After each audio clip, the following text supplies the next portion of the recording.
Good afternoon, everybody. So, welcome to SkillsforMed. Welcome for today's webinar.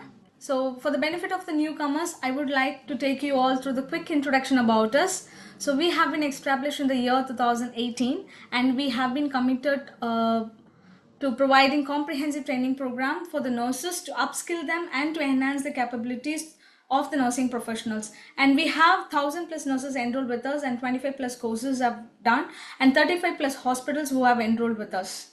And these are the course lists which is available in the SkillsforMed, which is available both in online and on-site, and the course list for your reference. And here comes the infection control nurse course, SkillsforMed and Kaho collaboratively giving us. And this is the self-paced course where you can do it in your free time, and it is all online self-paced course, and it is like course highlights is too comprehensive, and we have seen nurses who have transitioned their career into an infection control nurse course.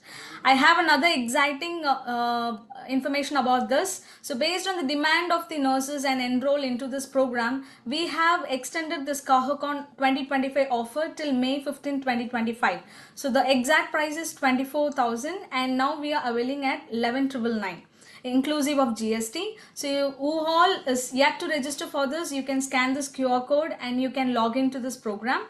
So after the webinar, so again I'll be showing up this slide, so you have time to scan this QR code and you yourself can enhance your nursing professionalism enrolling into this program.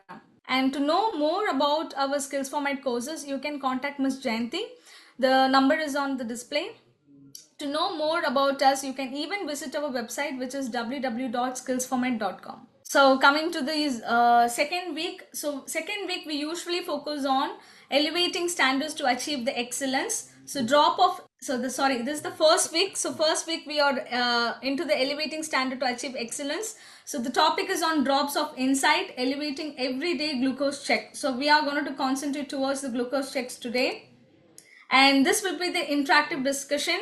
Myself and Dr. Parivelvan Rajavelu, he is our consultant surgeon, Sundaram Medical Foundation, and he is our founder SkillsforMed. And about Dr. Pari sir, he is a quality oriented person and he is just working for the nurses, upskill them and to enhance the skill, not the nurse limited into the bedside, and also to explore into the leadership role.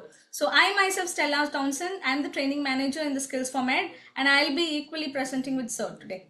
So as sir have said, this is a very simple topic, but it might sound very simple, but day to day in healthcare professional life, which is very important because we have 20 number of patients in a unit. For example, there will be 15 number of patients who are undergoing for the glucose check. So that is so important. So we need to know what are all the techniques and the strategies, how we are going to do. Even though it is simple, it is actually also like contributing for the patient safety aspects also. So immediate impact on wound healing, because if we are doing the glucose check in a right way, the patient is actually a diabetic patient and the patient has undergone for the surgery and the patient is not having a proper wound healing. All those concepts all reliable on their glucose value. So if we check correctly and we can act on the patient, for example, glucose check you're doing and the patient shows the higher value, immediately you will notify to the doctor and it promotes, like they will go for the treatment modalities, what has to be given for the patient. They will top up the insulin, all those things. So that promotes the wound healing, making the stable glucose reading and wound healing promoted, and the infection control, and also patient recovery phase gonna to be a faster. So as like a normal patients, even though they are diabetic and the diabetic values are non-controlled. So for that we have to contribute for the correct, accurate, appropriate while we are performing that action, and helps in timely medication adjustment, as I have already mentioned. If you do that in a right way, the patient will not be end up in any critical situation. So if you are doing the correct glucose check and you are alerting the consultant on the right time, the medication will be adjusted, the patient will not go for any higher risk. And prevent the silent deterioration. You may go into the patient visit, every shift you go inside the patient room, you go for some checks or for the assessment, patient would talk to you very normally and patient is very fine for you. After 10 minutes of time, you would get the call from the attender saying the patient have collapsed down. So where it says it's a silent deterioration, it will not be seen outside sometimes. From not all the patients, the patient will show the signs and symptoms outside. So the patient feels stable, you would think the patient is stable, but silent iteration occurs and the patient will have the critical sugar level. So you have to be very appropriate while doing the glucose check. And also, overall treatment planning, patient inside the hospital for the diabetic patient, it is very important. The CBG monitoring has to be appropriate for the patient to come in and to discharge within the ALOS. It is the major contribution in that. So you have to use the proper technique, and you have to be very vigilant while you're monitoring, and we'll tell you how you have to be vigilant in monitoring in upcoming slides. And you have to take the clinical judgment, and it is very essential to ensure the accurate glucose management to prevent the patient harm during the entire hospitalization. Here comes the scenario. There is a patient named Mr. Raj, is a 65-year-old post-op patient, and his glucometer reading is showing 150. So the nurse who went inside and checked for it, it shows a 150. So the nurse decided to skip the insulin for the patient as it looked normal. So now after some time, the patient become confused. The repeat reading is done. The reading result shows 375 milligram per DL, which is really shocking. Okay. I think, this case discussion, we would probably just have an sort of interactive discussion. So, Sure, sir. What do you think went wrong here? Why is that one reading was 150 and within, a short time another became 375? What could have gone wrong here? Because nurse would have relied only on the digital equipment which is in her hand. She wouldn't have compared with the patient previous readings, or the patient, how the patient looks like, any clinical symptoms, anything is shown on the patient. She wouldn't have seen that. Just reliable on the digital screen what is appearing 150, it is normal, so she would have skipped the insulin. That is what So would have happened. how frequently do errors happen in CPG monitoring? I thought it was quite a reliable test. So it actually, how often, in sense, it's like, it occurs sometimes if we are not doing the proper equipment check and all, and might be we wouldn't have noticed at all. If at all a critical thinking nurse who thinks about that and she do the second check with another equipment, she would have seen a different variation for the same patient. If I would have been there, I would have taken no borrowed another CBG machine, I would have done the check, and I would have got the reading 350 immediately, and I would have suggested the doctor that the reading has gone up, so we have to do something. So it is all like Okay. that. So probably, you would have examined the patient and correlated that with the reading rather than just going by the reading. That's what you're trying to say. Yes, yes, sir. Oh, Yes. okay. Let's see, what all things could go wrong now. Yes. So there are common pitfalls like not preparing the patient properly. For example, patient no will tell you very deep detail in the future slides. It's like patient hands are very cold. It's not a good site to do the, or good time to do the glucose check. So wrong site is also another contributing factor.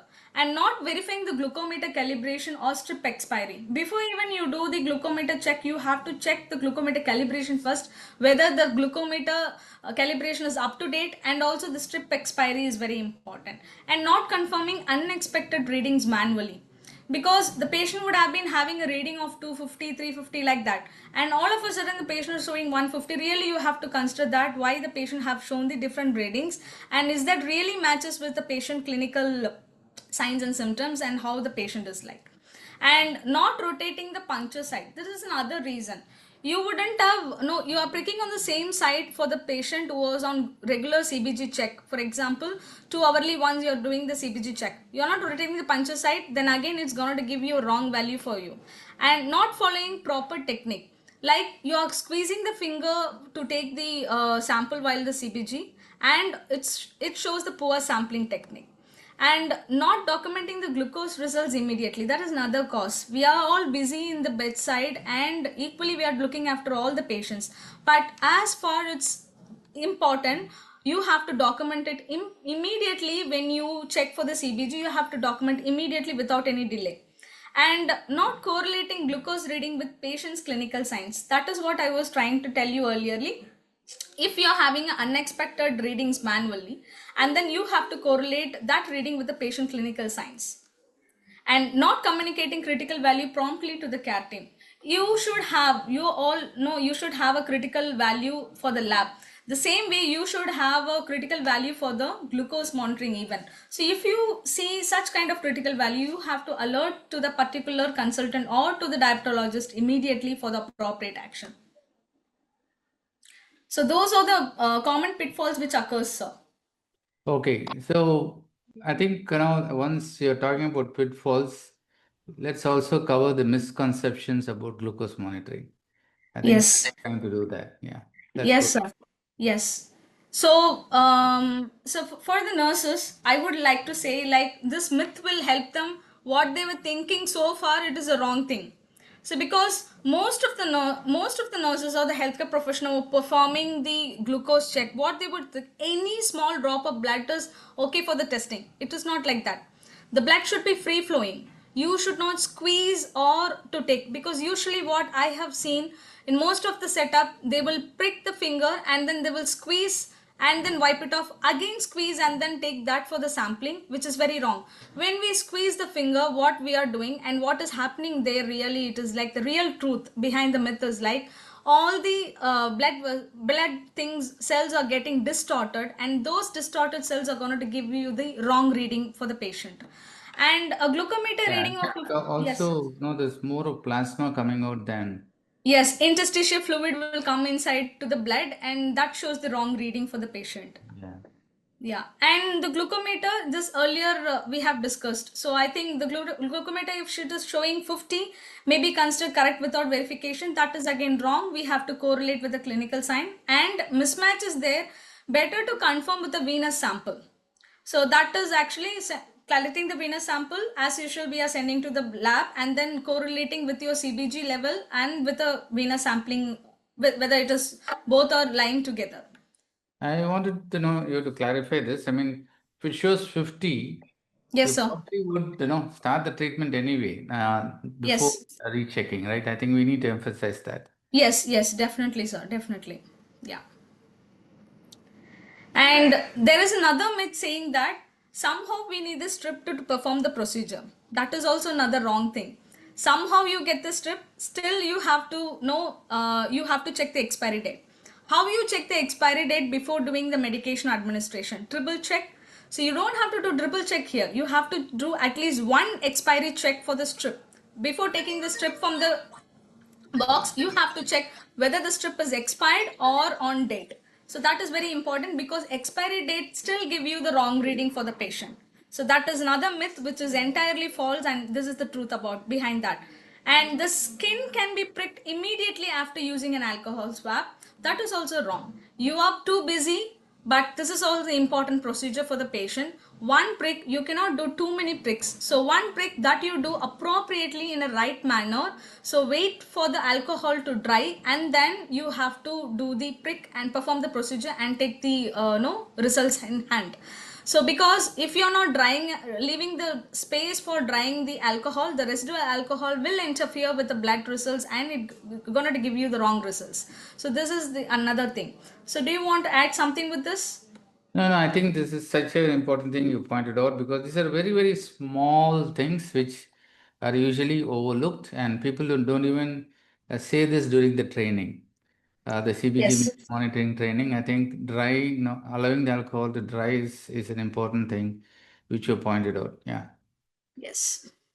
And even I have done so. When taking a strip I don't have in my ward, I used to borrow from another ward where I carry the strip all the way along to my ward and then perform. Where I haven't done the no cross verification with that nurse whether the strip is on date. Yeah. So now let's get into the preparation of the patient. And we always keep telling that one is to prepare yourself and then Yes. prepare the patient. So you're prepared, even if you prepared the strips and all that, how would you go about preparing the patient for a glucose monitoring? Yes, sir. So as like for all other procedures, for glucose check also, it is important. You cannot directly go inside the patient room saying that I'm going to do the CBG check. So you have to prepare the patient first. So like other procedures, you have to ensure that there is a good lighting and clean environment. It's a clean procedure, still the patient is having food and the patient is sitting lying on the food table, you cannot perform there. So make the patient area very clean, maintain. And earlier no you have to talk with the patient saying that you are going to perform the CBG check, get the verbal consent done, and ensure all these things which is promoting to do your procedure in a right manner. And avoid testing near the IV lines or edematous area, which is very important. You cannot perform the CBG check in the IV line area. It is not like common IV line area. You cannot do at all. I'm not saying you can do, but if like both the hands or IV cannulator, you might have in your mind where to do it. So IV line will be in the no in the dorsum, so you can perform. But what kind of fluid is going for the patient? If the fluid is mixed with the glucose, for example patient under dextrose, then really you have to worry to do the CBG check there, because the blood would have got diluted and you might get the wrong reading. So that is one on mind you have to consider before proceeding with the glucose check. And in the edematous area, what happens? Already it is edematous, you cannot perform any procedure, nobody is going to do. But if at all, if you are doing, what would happen for the patient? It might cause infection for the patient, and also the blood is going to be thick. It's obviously is going to give a wrong value for the patient. You're going to avoid that. And third thing, it's about explain clearly the procedure to the patient to gain the cooperation. Even while explaining, I would say where in which finger you're going to prick the patient, so that if the patient is like continuously undergoing for the CBG check, and no to you they will be saying this finger I am not comfortable, you can do it in the other hand. So those kind of things and cooperation ideas, clarity you will get from the patient, and you can perform the procedure. And encourage the patient to warm hand before circulation is if circulation is poor. I was saying the common pitfall, the cold extremities. So that is what. So it is very important before performing the procedure. While preparation, include this also. Touch the extremity of the patient and feel the temperature of the patient extremity. If it is warm, go ahead, perform the procedure. If it is cold and there comes, you have to ask the patient to rub the hands nicely and make the hands warm, and then perform the procedure. Because you all know the concept behind warm hands already vasodilated, and you're going to prick, so the patient is going to have a flowing blood. So but the patient extremities are very cold, then what it is going to be, the blood flow is going to be like very slow, and you're going to squeeze to get the flow out, and then no squeezing, already I have mentioned, it will distort the blood vessels value. So that is why you're encouraging the patient to warm. So these no like for all the patients, you don't have to ask the patient to warm the hands. You will know sense, and you will touch and feel the patient extremity. For example, patient, this happens, cold extremity is more common among the post surgery patient, post operative patient, and the patient in ICU, and mostly common in the elderly patients even. So these are the things you have to consider before preparation. Yeah, I think it's a lot of good points you touched upon. So is there any best site for testing? I mean, CBG monitoring is usually done on the fingers. So is there any best site, or you could do it on any finger? Of course, there is a best side, sir. It is like, the finger, what we used to do, we go for the CBG check inside the patient room. We just take the finger and we will take it here, and we will directly no prick on the patient finger where it is wrong. The patient finger, here we say the patient finger, it is the pad, no extra thick. So it is so thick, so you cannot perform here. So I'm going to say use the side of the fingertips. So the extra pad is there, and there also more nerve endings are there. That is why when you prick, you can see the patient difference. When you prick here, the patient will even react, and they will be very painful. You can see in the face how they feel. But when you prick on the lateral side, the patient is not going to have more pain as you prick on the pad, because more nerve endings, and it is also another thing. If you prick here, you will squeeze it because it's so thick, the blood flow is not easy. On the side, nerve endings are less, but on the side it is so thinner than the pad area, so when you prick you will have the free flowing blood where you don't have an opportunity to squeeze at all. You can directly perform the procedure. And also you should avoid the thumb and the index finger where it has a more nerve endings than the other fingers. So ultimate finger site where you can prick for the patient for the CBG is like either it is your middle finger or your ring finger. The two fingers are ideal site to do the CBG checks. And also another thing, before even doing the CBG prick, so what you have to do, you have to rotate fingers to avoid scarring. So I have morning 8 o'clock I have pricked on the middle finger on the side. So what you have to do, better document in your chart where you have pricked that patient. So the other after 4 hours you're going to perform the CB check, you're going to avoid this side and then you're going to do on the opposite side of the middle finger, so that you're avoiding the pad and you're using the two sides, and later you're going to prick the ring finger. So that is how you rotate the side. So because pricking on the same side, even it will cause the callus formation, which again it's going to be like more painful for the patient. Yeah, I think these are very valid points in a test which is done repeatedly, especially in diabetic patients. Yes. So it looks like, doing it on the side is not only more efficient but also kind, because it reduces the pain than on the tip. So fully, Yes. and the logic is fully understandable that the tip or the ball and the pad of the fingers have a lot of nerve endings. I think it's a fantastic point. Thank you, sir. So what are the best practices before and after every glucose check? Yes, for all the procedures, we would recommend to do the best practice in SkillsforMed. So I would say the best practice before testing what you're going to do is like I have mentioned earlier, before performing the glucose check. So you go visit the patient, you're going to take the verbal consent. So additional to it, you're going to check the patient extremity whether it is warm or cold, and now you all know what you're going to do if the patient hands are cold. So confirm the device readiness. Come out of the room, check for the device, glucometer, check for the calibration. Equally, not only the calibration, you're going to take the strip box and you're going to check the expiry date for the for that particular strip. And go inside, verify the patient identity, and you're ready to go to do the procedure. So this is before testing. And after testing, document the reading immediately without any delay. For the drug administration, what you're doing, you're taking the drug chart in your hand and going inside the patient room. I would suggest for the CBG check even, equally you consider that like a drug administration. You have to take the CBG chart, whichever it is available in your organization. Take the CBG chart with the patient file, go inside the patient room, perform the CBG check, and then document immediately so that you will not forget the value. You can do it anyhow. You would say like it will be in your mind anyway. In the mission the memory is there, that is okay. You don't have to rely on the mission entirely every time.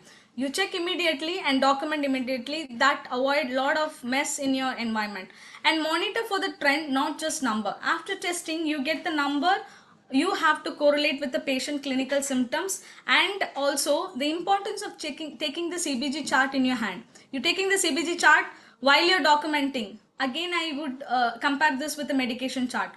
No, while before giving the medicine, you will check the drug chart at what time previously given and what time you're going to give. So it confirms. The same way, when you monitor the chart and you're going to document there in the patient room, so you will see the previous value, how the patient has the CBG value.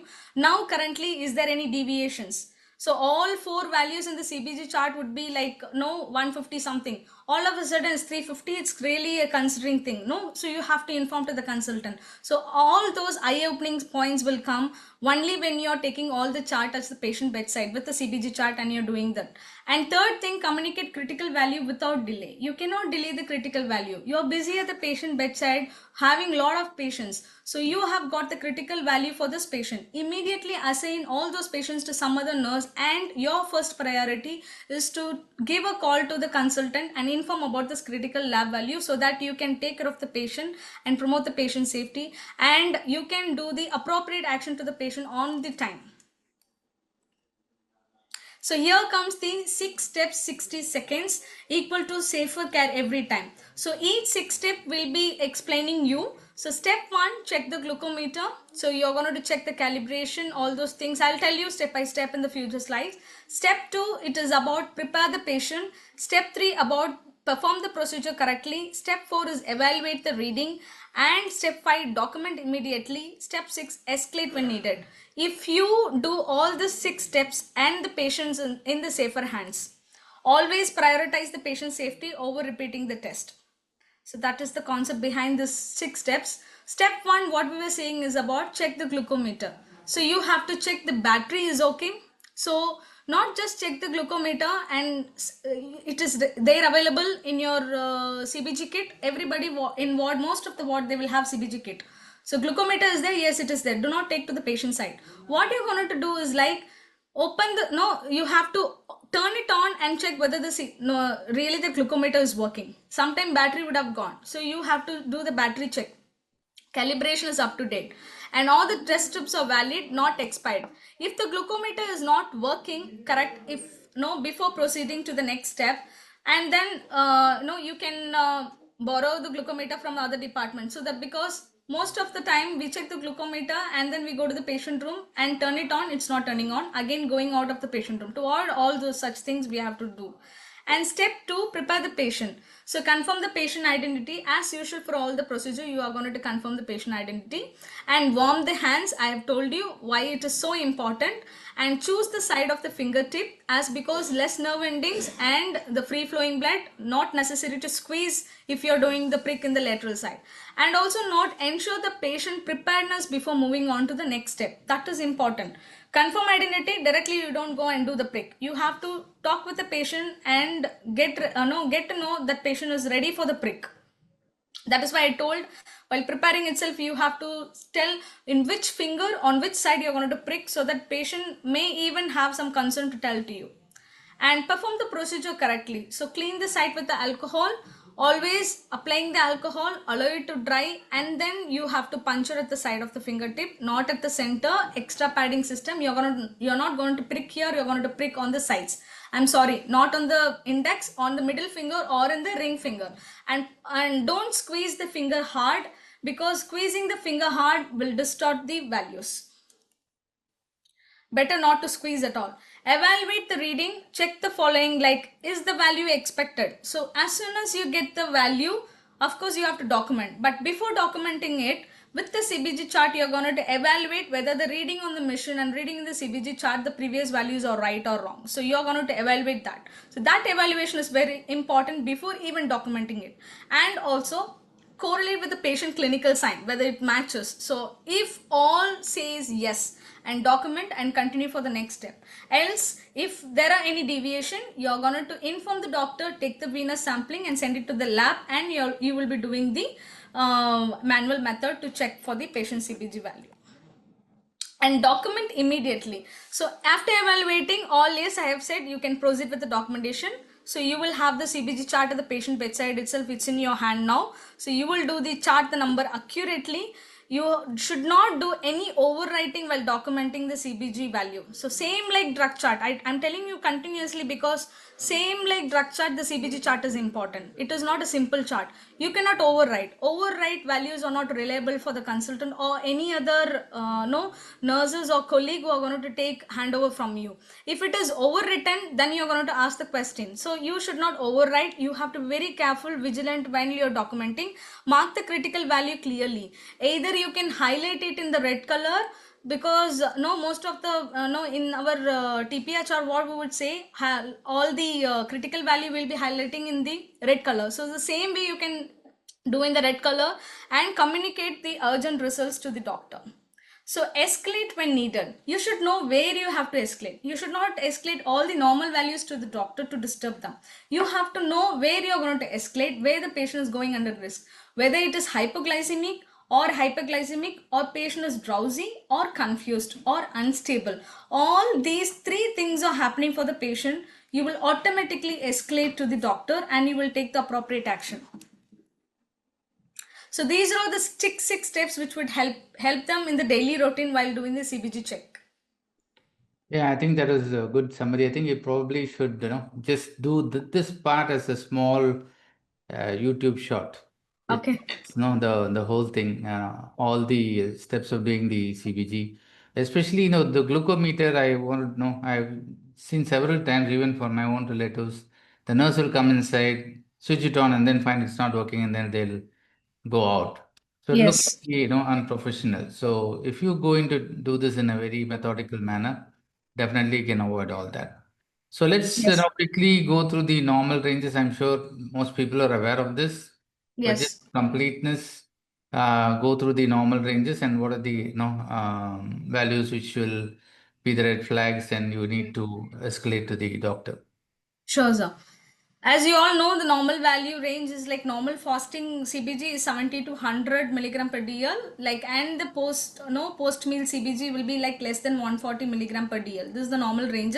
I'm not going to take in-depth dive into this because, as you all know, and red flags after CBG, you are going to alert. So you are going to be alert, and it is like glucose below 70 milligram per DL or above 400 milligram per DL, and it's a great signal. And symptoms like cold, clammy, drowsy, agitated patient, mismatch with the mission reading, and obviously it's a high alert thing. And all these red flag areas and no alert points you should know, because it will help you to take the clinical judgment or to do a critical thinking. And moreover, it's very important, knowing the red flag, you will be informing to the consultant on time to ensure the patient safety. So, sir, here comes, you're going to take us through how to communicate the results. That is another important thing when it comes to the CBG check.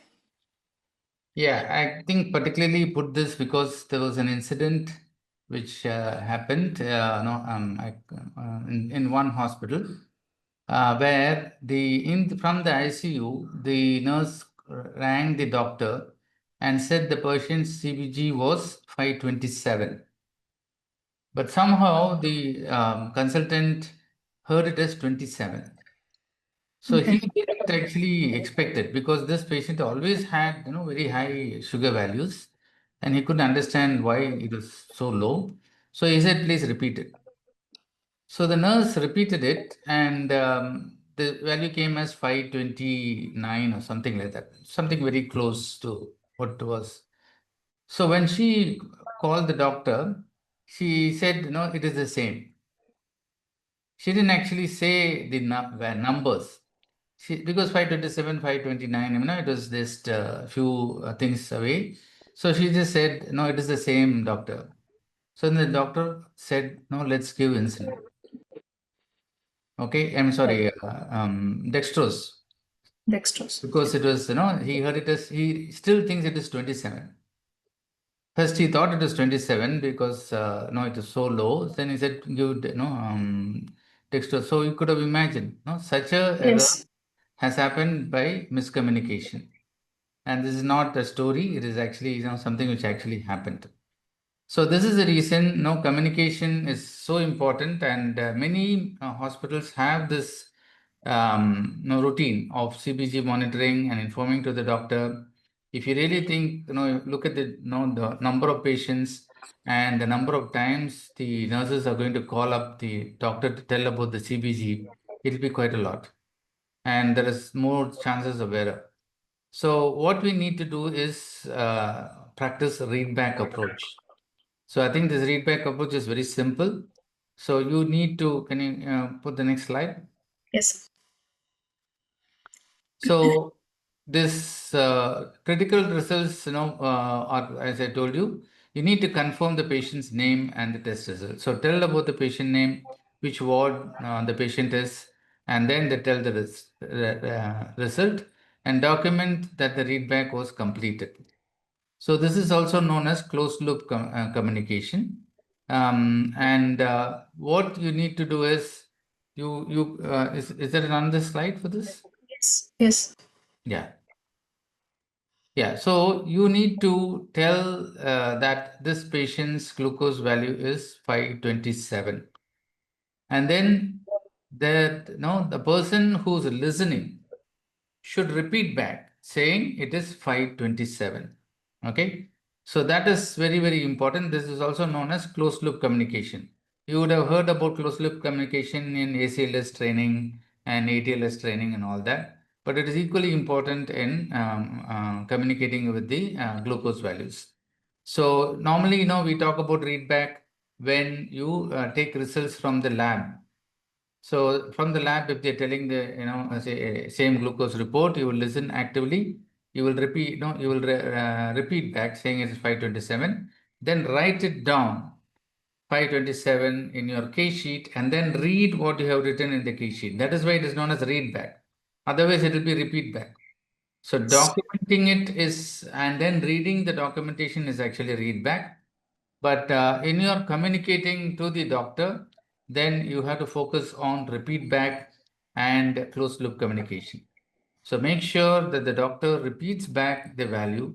So this is more for the doctors also, not just for the nurses.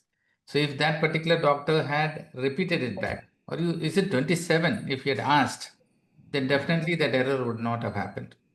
So the nurse would have said, no, it is 527. Okay. The other values you have to really remember may not be that common here, especially, but insulin dose it could be very important is the teen numbers. So all numbers starting from 13 to 19 can be misunderstood. So 13 can be misunderstood as 30, 14 as 40, and so on. So not only in your children, teens are giving problems, even the teen numbers will give problems. So be careful of the teen numbers. And if you're telling insulin dose, if it is 15 units, say 15 units. Don't say 15 units. I think so. This is the thing I wanted to share about communicating the results over the phone. Thank you, sir.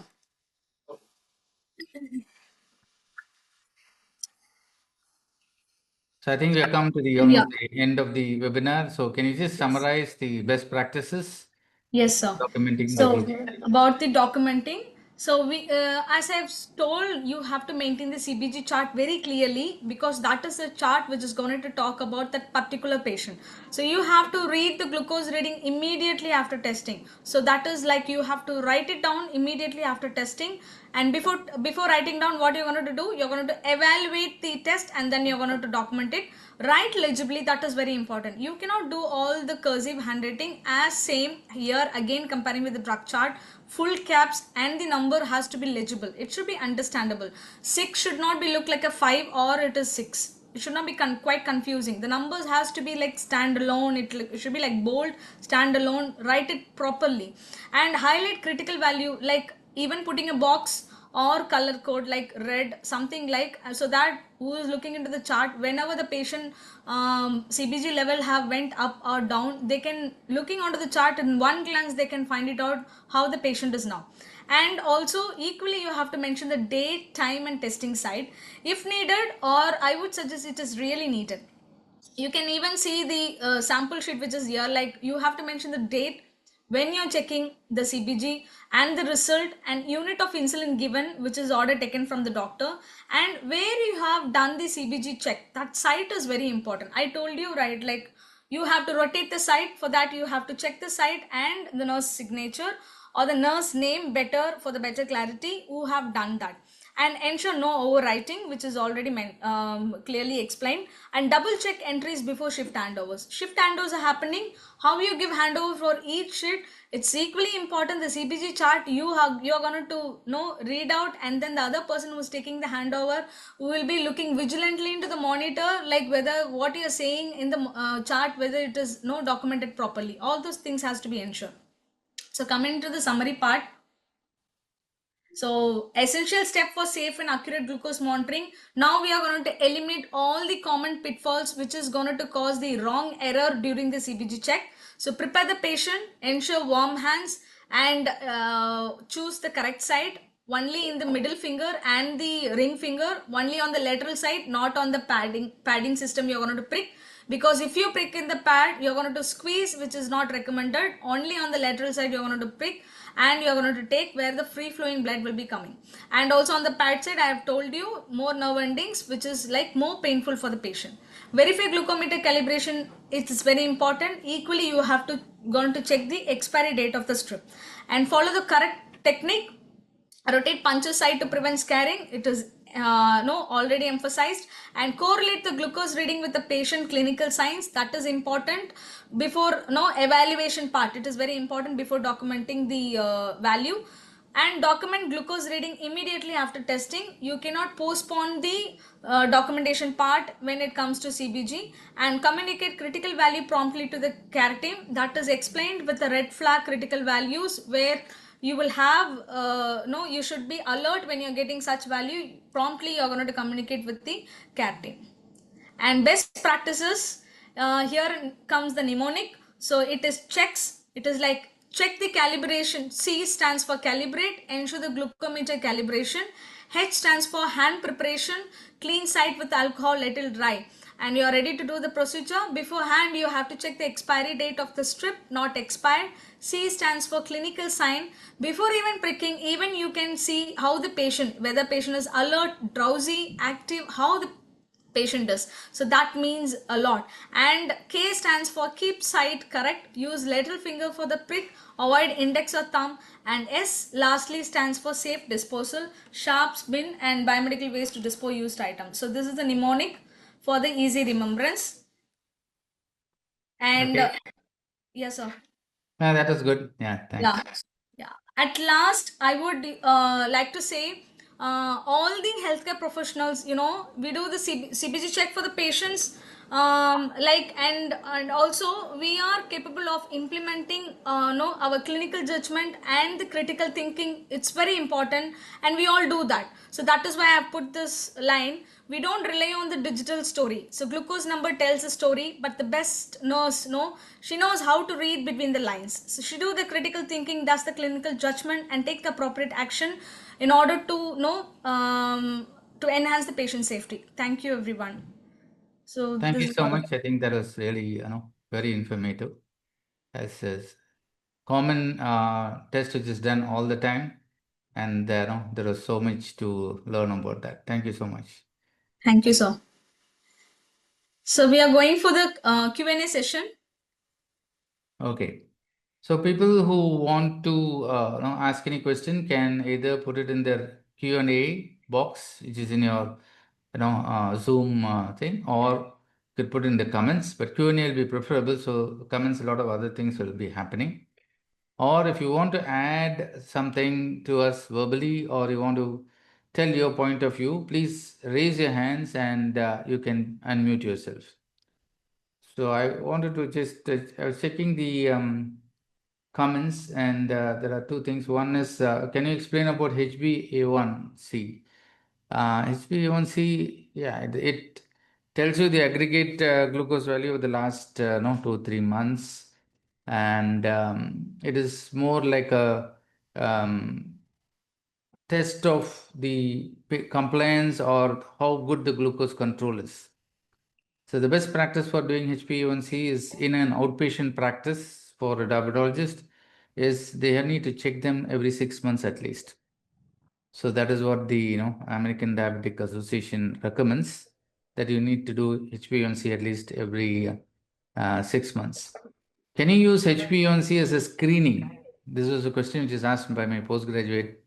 No, you need to do either a fasting blood sugar or to as a screening test, not a HbA1c as a. It's more used to monitor therapy on people who are already diagnosed as diabetologists. I hope that cleared your doubts. How to check an unconscious patient? That's an interesting question. Stella? So unconscious patient, in sense, I have told them in between the presentation. Unconscious patient, as usual, you're not going to ask the patient to rub the hands if it's patient obviously unconscious patient in the ICU. You're going to warm the patient hand by rubbing your hand on the patient hand. Obviously, patient hands will be no very cold. Same thing you have to imply, but you are going to help the patient to warm the hands, and then even no, you can apply some warm application before performing the CBG check for the patient to get the appropriate reading. So that's how I would say. I think you need to sort of remind them that the link for the Yes, sir. So, before no, we are in the Q&A session. Already, the link is in the chat box. you can click onto the link, which will be helpful to get your certificate post completing this webinar. So the participants who are there here, you can start clicking that link and fill that form to get your certificates in your mail. So I think Jayanti can share the link again so that they don't have to go back search for it. Yeah. Other Yes, sir. question is, in which bin do you dispose the strips?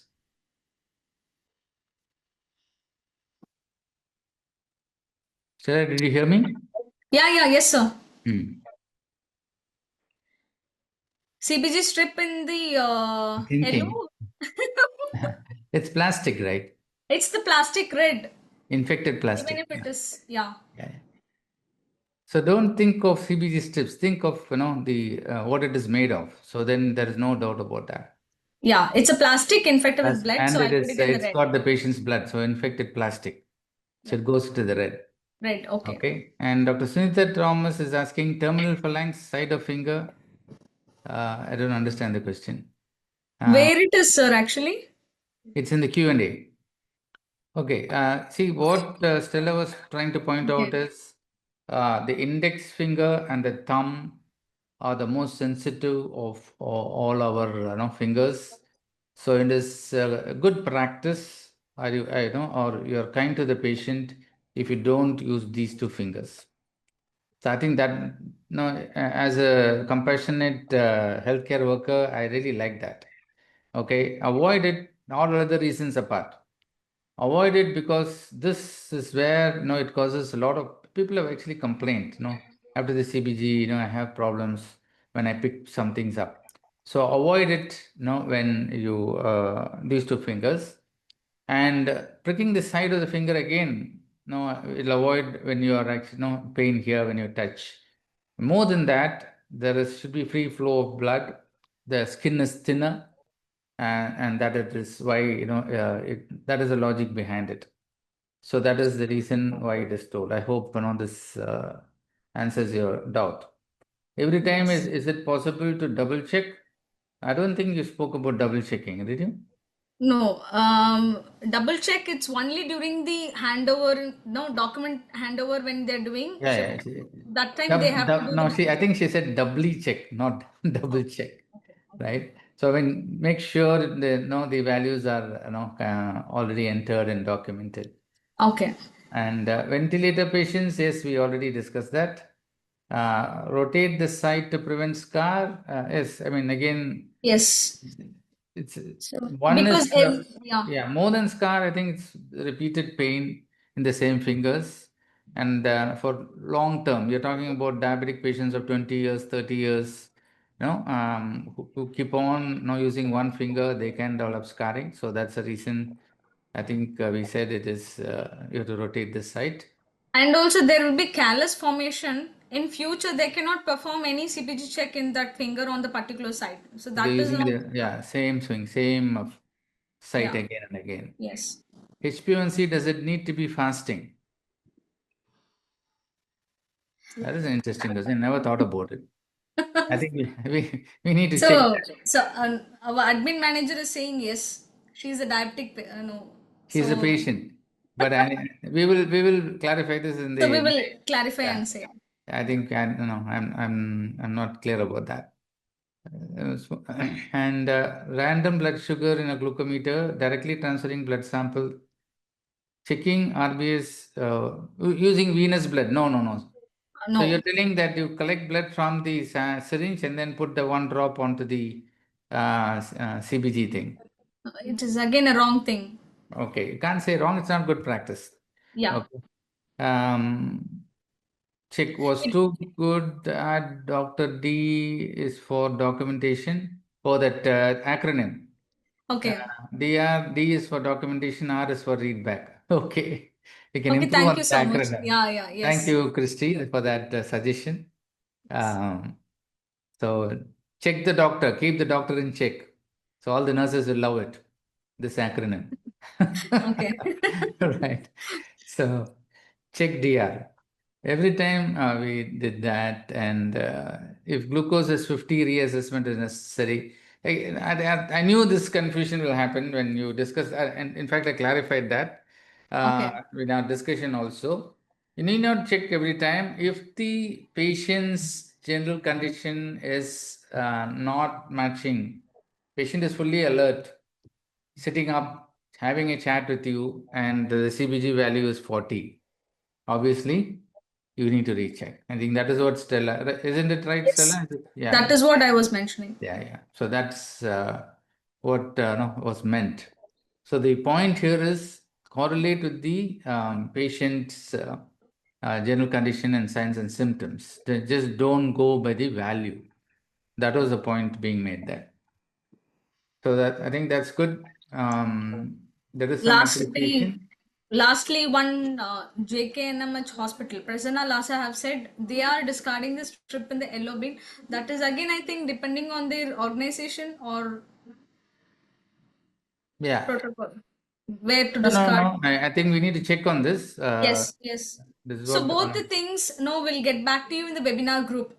So I think you all in the yeah. webinar group. If not, See, for I'll. me now, the way I look at it, no, when I'm disposing something is, is it a cloth which is infected? No, that goes into the yellow bin. If it is a Hello. plastic which is infected, it goes in the red bin. But Pollution Control Board may think otherwise. So Yes. check on that. And Okay. there is an appreciation for you, Stella. Yes, So sir. clear presentation from Vijay Lakshmi. So thank you, Vijay Lakshmi, for that. Thank you so much, madam. Right. I think any more questions? No. So I'm going to leave now. Thank you again, for so many of you taking your, Friday afternoon time and attending this webinar. And it shows that even a simple procedure like this creates so much of interest. And thank you, Stella, for such a very clear presentation. Thank you Thank so you much. so much. The Thank you so much. webinar will be still on for people to Yes. fill their the Feedback link, form. yeah, feedback form to get your certificates. So please Yes. go ahead, and I think still I can continue the announcements. Yeah, Meanwhile, yes, sir. answer. Thank you so Yes. much. I'm leaving now. Thank you so much, sir. Okay, so we have come to the Q&A session end of the part. So I'm going to discuss about this month plan. So we are in the first week, just we have completed the elevating standards to achieve excellent, and that is about the CBG monitoring. In week 2, next week, it's going to be an interesting topic, how to organize ourselves and our workplace. I will show you what is the topic in the next slide. And week 3, it is about learning from errors and incident reports. And week 4, it is about inspiration and insights from nursing leader. Last month we were having inspiration talk from Anila Merlin George from New Zealand, and next month it is like, no, will have, no, you all have to keep in touch with us so that you will know who is that leader who is going to come next month. And this is the topic what I was talking about, how to organize ourselves in a workplace. The topic is about audit ready at all times, making your clinical unit NABH ready. So it's going to be quite interesting benefit for all the healthcare professional. It is not focusing on one healthcare, it is about everybody, whatever we focus on in the webinar. So it is about NABH audit ready what. So you all be ready to attend to this on 9th May 2025. So you can scan this QR code, and even we will be posting this in our webinar group. You still not have joined our WhatsApp group, where you will get regular updates about SkillsforMed, about this free webinar updates, about all the activities. You can scan this QR code and you can log into our WhatsApp group so that you will get the regular updates. So what like the participants who all like yet to join our WhatsApp group, you can scan this QR code and you can come into our group. So now I am displaying this ICM flyer. So earlier at the beginning of the webinar, I told you at the end I'll be showing this slide so that you can scan this QR code and you can register it immediately. As most of the nurses are enrolling into this program, because of the demand, we have extended this date till May 15, 2025. So I leave this page. So meanwhile, you can fill your feedback form. Click the link to avail your certificates later into your mail, and also equally avail this opportunity to scan this QR code and enroll into this program. Thank you so much.